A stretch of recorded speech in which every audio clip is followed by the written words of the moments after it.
Hi, this is Dr. Pachenik, and I want to reiterate that I support President Trump's statements that we no longer want to be in wars related to clan fights or any country battles or anything to do with overseas conflicts. We don't do well. We didn't do well in World War I. We didn't win World War II. We didn't win North Korea. We didn't win Vietnam. We didn't win Iraq. We didn't win Somalia, Sudan, Libya. I can go on and on and on. I'm in the business of taking out regimes. I'm in the business of taking out leaders.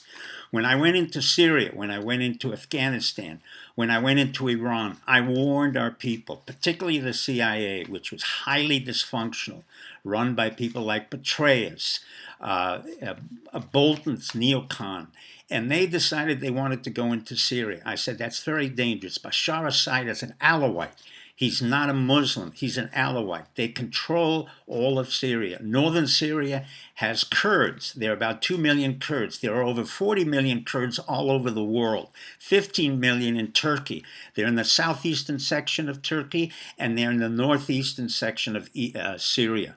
The Kurds have been opportunistic. They're PKK, they're YPG. They will do whatever that we need them to do because we pay them a lot of money, in the same way that we pay Erdogan a lot of money. We created ISIS. ISIS was created under Obama, Brennan, Clinton.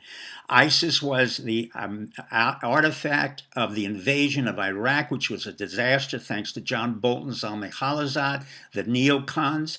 And as a result of that, the Iranians came out as winners. And in turn, we had a Kurdistan in the north of Iraq. Barzani runs that. As a result, ISIS went into Syria. It was totally composed of Turkish soldiers who allowed the ISIS and al-Qaeda people to come right through Turkey. We funded it, and at the same time we funded a counterinsurgency against ISIS. So we're in the business of making war against ourselves. War is not a very good business. Even Eisenhower said, beware the military-industrial complex. And what is war good for? Absolutely nothing. But let me tell you very clearly, Iran is a very strong power. It will not tolerate any of these conflicts in the Middle East. It will use its own Kurds, which are located in the southeast corner of Iran. There are about 2 million Kurds, as I said, in northern Syria. They will not be harmed. The ISIS soldiers who are escaped will be captured. We do not need to put our own soldiers in harm's way. We can use mercenaries. That's why we have Eric Prince, and he in turn had Blackwater. Now he has a new mercenary unit out of UAE. The Israelis, if they want to, can help us because they now have over 200,000 Kurds. So the Kurds are located all over the world, but primarily the Kurds will serve whoever serves their interest. At that particular point in time, we had an interest to fight ISIS because we created ISIS. Remember one axiom: the business of foreign policy is business. In turn, we have to understand that we have no allies. We have no friends. We have national security interests. It is not in our national security interest at present to be in the Middle East. We have issues with the Far East right now, with China being an economic power and becoming an industrial power.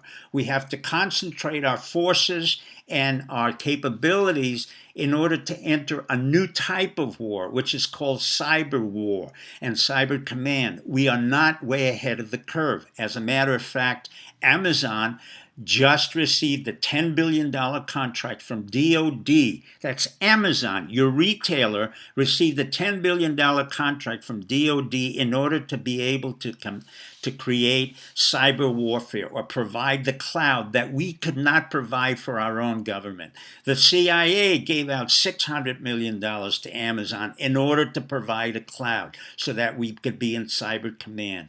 Let's remember what Trump said. Wars are not useful. We have no interest in wars in the Middle East, tribal wars, or anywhere else. Thank you and good night.